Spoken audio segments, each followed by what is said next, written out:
going on, everybody? This place needs some work. We're going to get started by getting the brush and stuff taken off the sides.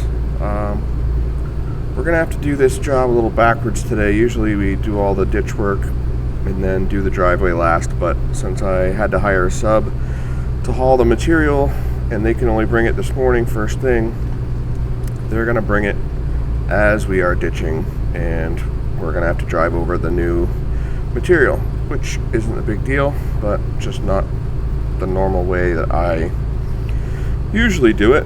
So let's get going. A lot of brush, a lot of saplings and stuff growing over the shoulders of this driveway. This one tree was struck by lightning and I had to get some of that removed. And then we just basically went through and pushed back the tree line 4 or 5 feet on each side to kind of open the place up. So it seemed a lot wider once we got done. Huge ravine there where we can chuck stuff down over the bank, which is pretty handy. Be nice if every job had a ravine, but nothing too big to get out of here. Just a bunch of scrub brush. Took quite a while to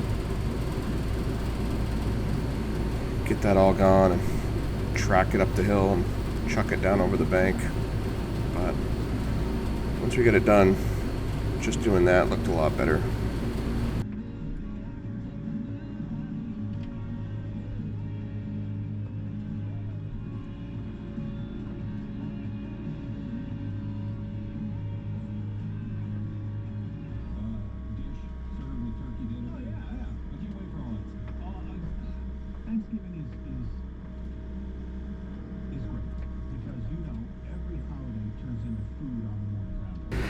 I figured I'd use my trench bucket on this job, but even though it's a Geeth bucket and a Geeth thumb, the teeth for each don't line up and intertwine like you would think that they would. So hard to pick up small stuff, and then these saplings just kept getting caught between the teeth on the bucket.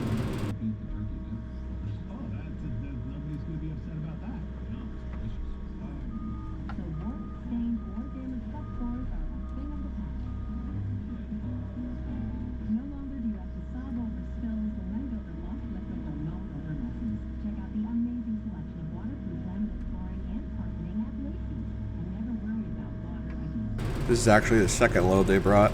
This is after I was still ripping out saplings. The first load I didn't get footage of, but it came while I ripped out the first 3 or 4 saplings. So once he drops this, we're gonna get it graded off as good as we can.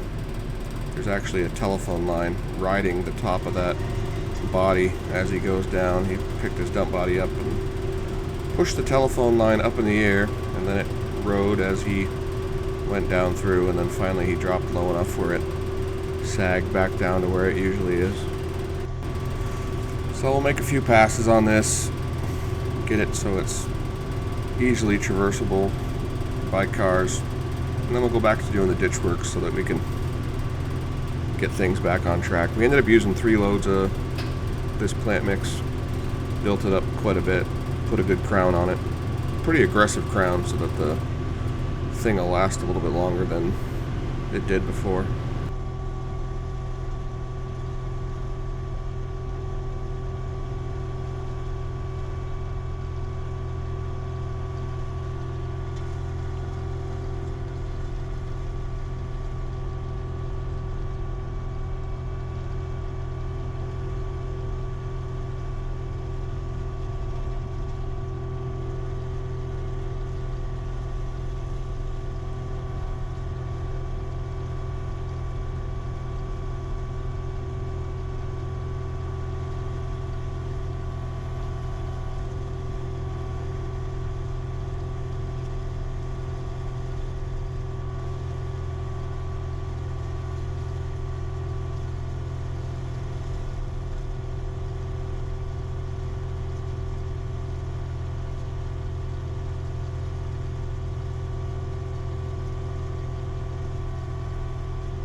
Speaking of that cool ravine, it had this pile of logs that's been there for 10 years, and we managed to lose it all over the bank.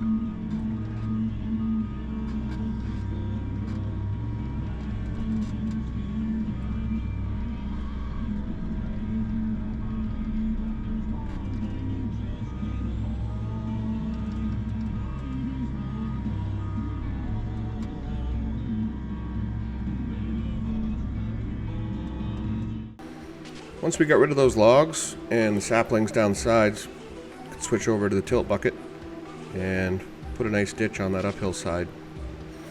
Took that all the way down around to the street, and then came back through down the other side and cut the shoulder off, give the water a place to go in both directions. Water on the left will make its way down into that ravine, and we're going to rock line this right side ditch to carry the water down to the culvert at the bottom. It's harder to fight.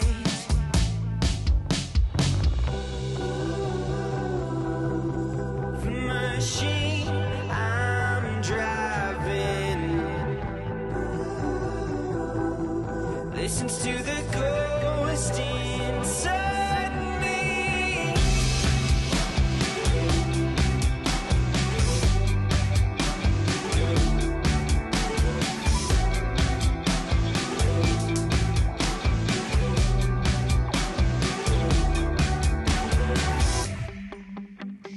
Keep an eye on the road, signal a change. I could never give you a reason. I buckle under the weight. I don't wanna hear the truth or what it leads to. I'm in the wrong place at the right time. It's harder to fight.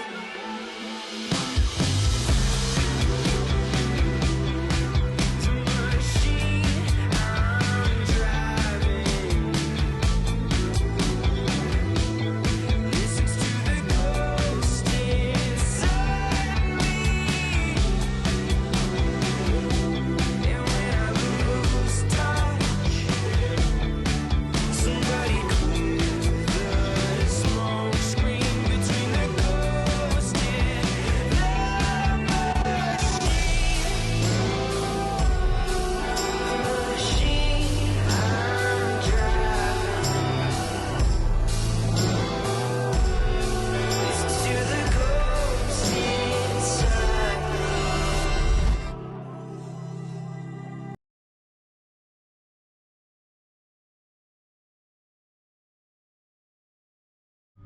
Once we got that done, I sent Brian to get 3 loads of this 2 to 5 inch ditch rock so we could line up that one side of the ditch and make it look pretty and not a road. I've been pretty happy with this Iroquois body. I told him when I was speccing it that I did a lot of digging out of the body for ditch rock, and they told me that they built it heavy enough to withstand it. So far I haven't bent anything, especially the tailgate on my old body on a F550 was made by someplace down in Rhode Island, and I had to tweak the tailgate all the time, bend it back from doing it, otherwise we'd spill material going down the road. So I was pretty happy that this one actually withstands it. When I pull against the tailgate, when I pull against the side, it hasn't flexed yet, so pretty impressive. Felt it, and the results are incredible. Bye-bye, terrible tattoo. It's time to rethink your ink. Schedule your tattoo removal appointment today at radianceut.com.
wraps that up. One of the last driveways we're going to get to for the winter. Starts to ruin all of our plans. So I think it came out really nice. Major transition compared to what it was. Customers were very happy. And I think they're going to have us come back and do some tree work at some point. So, gotta love repeat customers. I will catch you on the next one.